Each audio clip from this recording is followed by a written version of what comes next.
Hey there, my name's Jason Kisa, and the topic of today's video is developing career resilience and adaptability.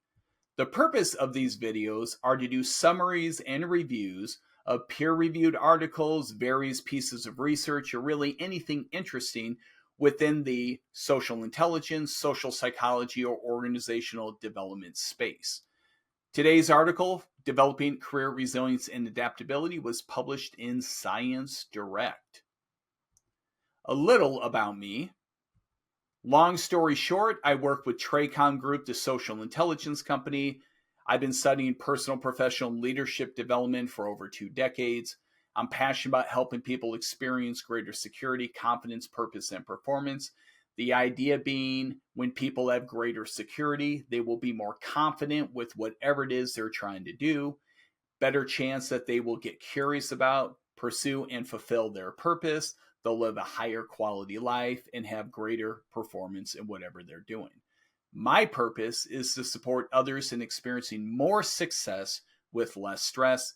And if you find value in this video, please consider liking it and subscribing to the channel.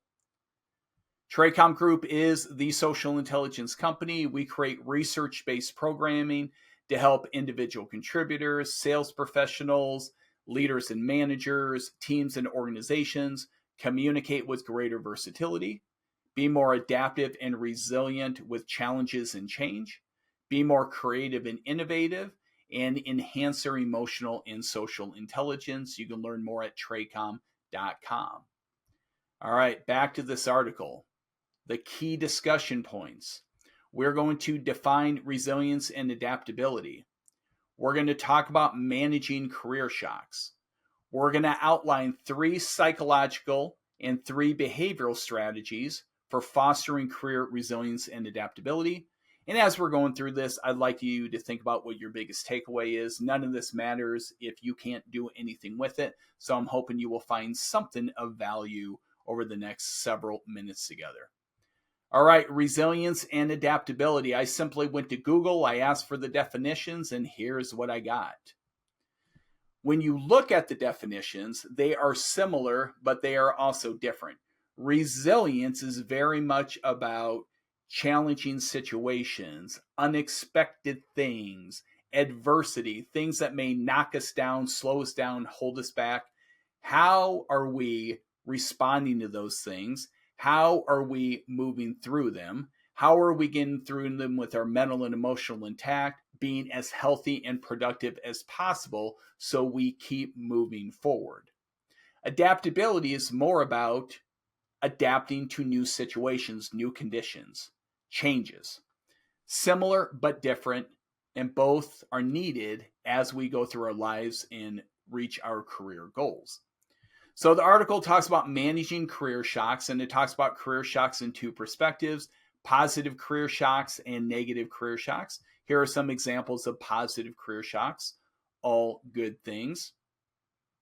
What we want to focus on is the potential negative career shocks. And the idea with this is we want to expect these things may happen, anticipate that these things may happen, and prepare for them. Become more resilient, become more adaptable. So if these things happen, they're going to have less negative impact on us, and we're going to get through them quicker. As I look at these 5 things, I have experienced every single one of these. And each one of them can be taxing, can be inconvenient, can be annoying, can hurt us and hold us back. How do we manage them? How do we work through them? So how will you handle it if you are looking for that job and you're having difficulty? What happens when you have a leader, an advocate, a mentor leave? What happens when you have expectations for what you deserve, what you have earned, and that doesn't happen the way you want it to? How about when you get a poor performance review or you just get feedback you don't like? How are you working through that? Or just general organizational changes? Again, the idea being, it's one thing to have things happen that are unexpected. These are things that will likely happen throughout your career. So how can you start getting prepared for them with a strong foundation of resilience and adaptability? The article goes on to outline 3 psychological strategies we will discuss: managing distracting emotions, nurturing a growth mindset, and balancing and rebalancing career goals.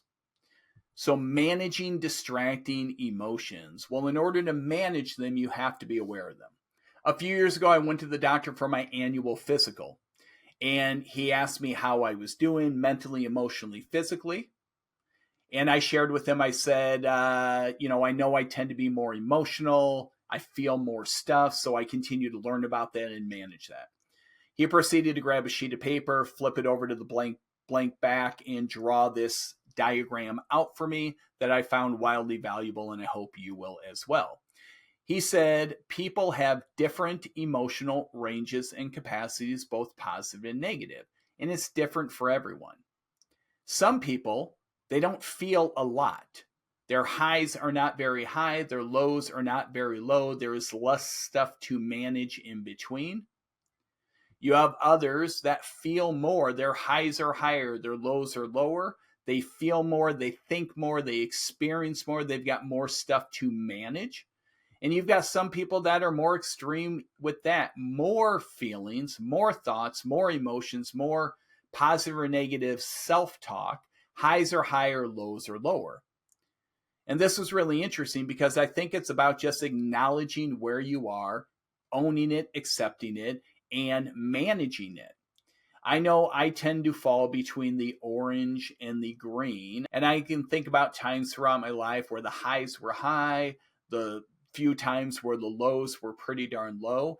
And as I've been learning about the social intelligence stuff, facilitating and training and coaching in the space, wanting to walk my talk, but also be the best human being I can be, I've really tried to manage the frequency and the intensity of those emotional feelings I was feeling. And I've seen a difference with that. Now, what's interesting about that, as I've worked to manage the negative emotions, the capacity for the positive emotions have come down as well. Just a little weird, doesn't mean it's bad. The highs aren't as high, the lows aren't as low, the feelings aren't as frequent. There's less stuff to manage. I feel like I have greater control over it. I think what that means is I have greater stability.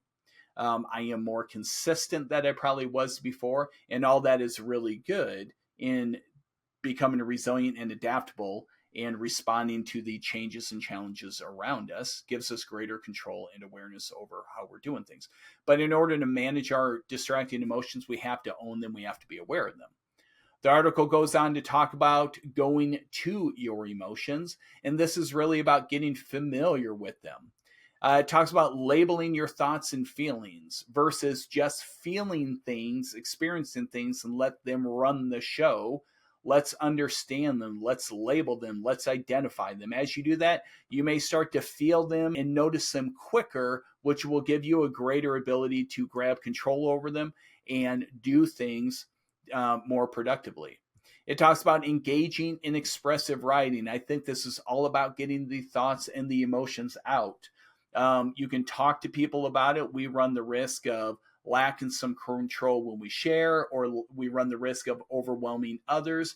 I think this is a safe way for us to get our emotions out and learn about them in the process as well. It talks about playing musical thoughts.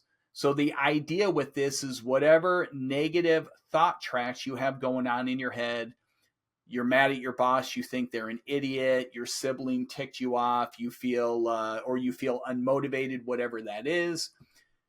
Take those negative thoughts and sing them to the tune of Happy Birthday. My perspective on this is that you would have to pause to be able to do that. You would have to pause and gain composure and control to even do that. It will also disrupt the negative thought pattern, disrupt the stress response to give you greater control over it.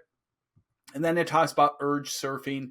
If you think about surfing and riding waves, are you going to let the waves and the surf take you out? Or are you going to figure out how to ride them, how to surf them? That's what this is about. If we're aware of the distracting emotions and we can gain some understanding on what triggers them to happen or when they are coming on, we're going to be in a better position to surf them and not get taken out by them. So it's very much, let's understand those distracting emotions so we can have greater control over it. At Tricom Group, our program Adaptive Mindset for Resiliency helps people manage distracting emotions. And we do this through helping people learn more about their negativity bias and develop resilience skills. So the whole idea with the negativity bias, each of us has a negativity bias. We are wired to be negative. We are wired to be stressed. And it's natural and normal that when we experience a challenge or discomfort, we are going to have a stress response. And typically our mind is going to go somewhere. That's our negativity bias. So these are tendencies that people may engage in when they experience challenges. Okay. So some people tend to assume, some people tend to catastrophize, some people tend to compare, some people tend to magnify, some people tend to blame, some people tend to internalize. As you're reading through these, what do you relate to? Is there one that jumps out more than others? Are there a couple that you can see play a bigger role? I know for me, I tend to internalize and I tend to magnify. I tend to internalize and I tend to magnify. And it's been wildly beneficial to recognize when that's happening so I can do something about it. It's not perfect. It's not about being perfect. It's about having greater control, managing the stuff we need to manage, and moving forward in a healthier manner, more productive. The second psychological strategy is nurturing a growth mindset. You've likely heard the difference between a fixed mindset and a growth mindset. The difference is, if you think about fixed, it's in one place. It doesn't move. It doesn't change. It is what it is. So from the perspective of a fixed mindset, this would be you not willing to change, not thinking you can change, not finding value in changing for whatever reason, standing in your position and resisting the change. You may feel like you have total control over yourself in the situation as well, versus a growth mindset that growth is possible. You're optimistic with what the growth can be. You're open to learning and growing and changing, etc. So we want to nurture that growth mindset and resist being stuck in a fixed mindset. The article lays out strategies to cultivating and sustaining a growth mindset. Here are 7 of them.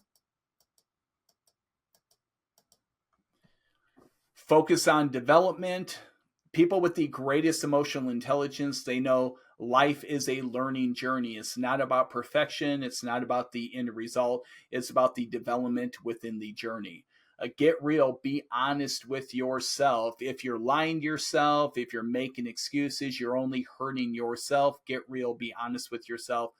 Realize growth is possible. Have optimism that it's possible. Have realistic expectations as well. It may not happen at the pace you wanted to, but keep on going. Set those learning goals. It will give you something to shoot for, something to strive for. You can plan around your goals. Be deliberate in your practice. You can't do this casually, and you have to exert sustained effort. This is not a part-time thing. The reason why change is so hard is because when we try to do something different, we are attempting to disrupt thought and behavior patterns that have been serving us our whole lives. So when things get challenging, when things get difficult, it's very easy to go back to what's normal and what's comfortable. But what do you want? And number 7, run your own race. It is you versus you. Do not compare yourself to other people. It is you versus you. The third psychological strategy is balancing and rebalancing career goals. It starts off with doing an evaluation and answering questions like, what am I good at? What gives me joy? What does the world need? What is success? The idea being, know what you're good at, know what your strengths are, know what makes you happy, know what adds value to the world, know how you define success, and how does your current position or the direction you're going line up with those answers. If you're doing something that does not leverage your strengths, it may not be the best fit. If you're doing something that does not give you some sense of joy, probably not the right decision. It doesn't mean we're going to have something that's just puppy dogs and ice cream all the time. But if you're not doing something that gives you some of that fulfillment and that joy, that's probably a problem. If you're not feeling like you're adding value to the world, that could be a challenge as well. And what is your definition of success? If what you're doing does not help you feel that pride in being successful, probably not the right decision. So the whole idea is wanting to make sure we're on a career track that is meaningful to us, that will continue to produce that motivation, energy that we need to keep going with it. That will lead to greater resilience and adaptability. And it also is going to require us to evaluate things and balance some things. You're going to be balancing your well-being with your status and influence, with whether you're growing or not, with whether you're making a bigger difference, leaving a legacy. So an example here is, let's say you have status and influence, but you're stressed out all the time. Is it worth it? Let's say you make a lot of money, but you don't feel like you're learning and growing. Is it worth it? Let's say you've got the title and the office, but you don't feel like you're making an impact. Is it worth it? Answering these questions, evaluating these things will help you really zone in on what matters most, and you can make decisions in alignment with this. And this isn't about having a feeling and making some impulsive decision that's going to hurt you. It's about being aware so you can be thoughtful with your decisions as you move forward. In my book, Focus, Your Future Starts Now, I challenge readers to think about 7 key areas of life: their home, their health, finances, relationships, career, fun, and impact, and to think about their security and confidence in each of those areas. How do you feel about those areas? On a scale of 1 to 5, how do you feel? 5 being awesome, confident, 1 being not great, insecure. How would you rate yourself in those 7 areas? And once you rate yourself, how does that balance look like? Are they balanced?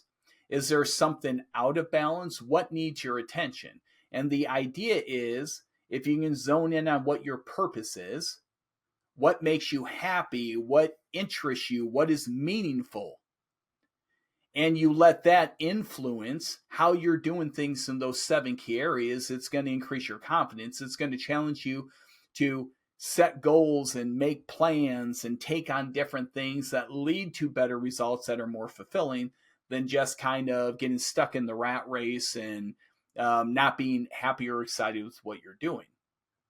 But it's really important for us to take a look at these things in order to balance and rebalance our goals to make sure we're on a productive trajectory. So we talked about 3 psychological strategies. Now, the 3 behavioral strategies, these are things we can do. We can develop an effective relationship with our boss. We can take advantage of development opportunities. We can develop an effective career network. These are things we can do. We can give attention to, intention to, and make things happen. So let's look at the first one: develop an effective relationship with your boss. I think this is an interesting concept because I think for a lot of people, when they enter a workforce or enter an organization, they look at their boss as the person who has responsibility over the relationship. It's how they communicate, it's how they behave, it's how they treat you. And though there is some validity to that, what this is encouraging you to do is take control over that relationship. How do you take control over that relationship? Understand what your boss's goals are. What are they trying to accomplish? What do they need to accomplish? How can you add value to them, to the team, to the organization? How do they tend to work and communicate? If you can understand how they tend to work and communicate, you can have realistic expectations for how they will do things, how they're going to accomplish goals, how they're going to lead you, how they're going to manage you, how they're going to respond to different things. And you can adapt your behavior and communication to better align with how they do things, adding greater value, building greater trust and respect. Do you have strengths that complement their weaknesses? I think one of the best parts of working with other people is everybody brings different things to the table, strengths and weaknesses, and hopefully they complement each other. In our program, Social Style, we teach people about dominant patterns of behavior that help people learn how others tend to work and communicate. It also teaches the learner how they tend to work and communicate. So what I'm going to do is I'm going to bring up 4 dominant patterns of behavior, and I want you to answer 2 questions. The first question is, which pattern of behavior do you think describes you most of the time? And then which pattern of behavior do you think describes your boss most of the time? So for some folks, they tend to be more driven and results focused. They may lack patience and empathy. They tend to work at a faster pace. They want greater control over a situation. They tend to prioritize tasks over relationships and people. Then you have folks that tend to be more passionate and spontaneous. They may lack consistency and emotional control. They also tend to be fast paced. They tend to get excited about things, about their ideas. They get enthusiastic with influencing people. They may ride a bit of an emotional roller coaster as well. That's where that lack of consistency and emotional control comes in. They may be wildly passionate and positive one second, or be frustrated and showing that emotion the next second. Then you have folks that tend to be supportive and relational, may lack comfort with change and conflict. These folks are extremely relational. They get to know people, they build connections, and they make it their mission to help people, to connect with people, to help people reduce their stress, accomplish their goals.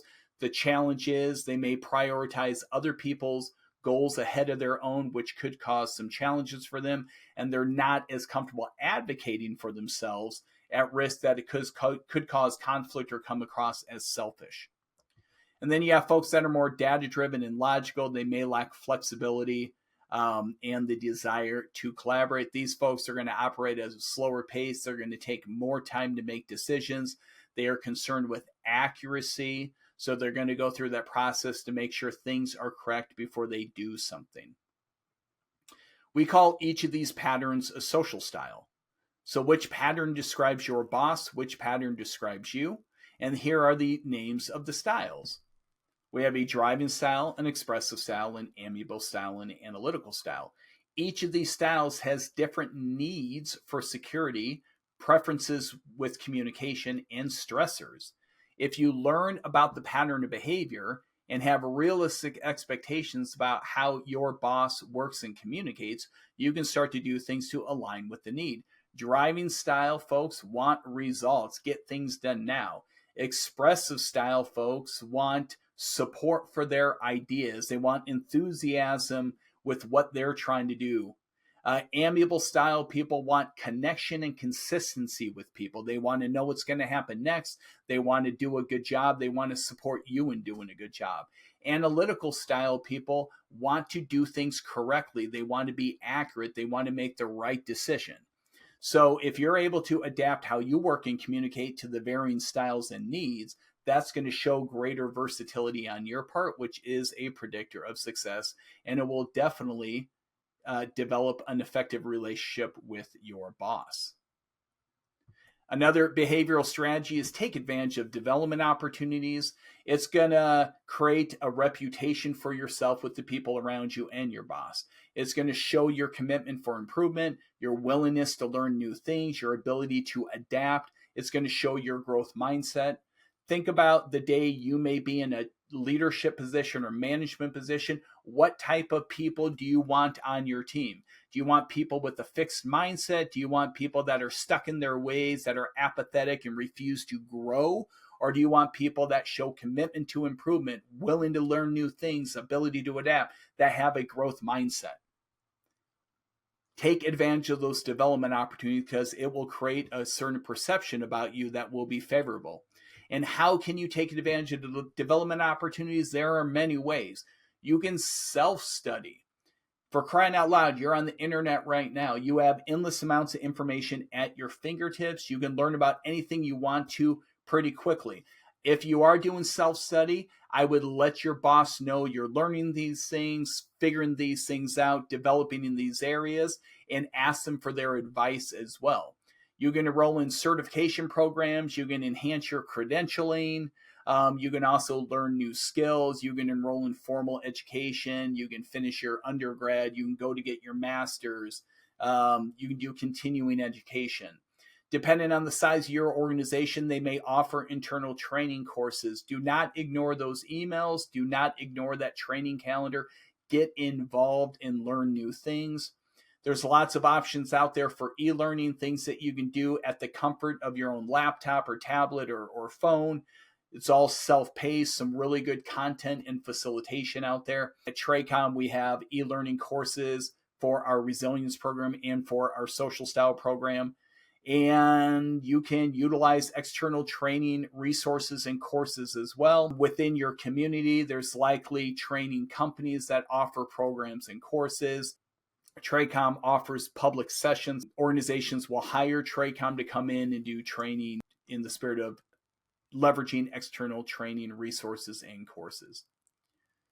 So take advantage of those development opportunities. The third, behavioral strategies, develop an effective career network. And the article really lays out an easy process. What are your goals over the next 12 months? And when you think about those goals, who will you need help from in completing those goals? Will you need technical information? Will you need subject matter expertise? Will you need somebody with specialized skills? Will you need actual resources, whether they're financial or otherwise? Will you need leadership, executive support, people to be advocates for you as well? Start nurturing those relationships right now. Think bigger. Now, here's the asterisk with this. If you're going to do this, and you should do this, add a ton of value to the people you are working with. Do not be a taker. Get to know people, add value. People want to help people who want to help people. Don't be a taker. Don't expect to get things for nothing. Add a ton of value.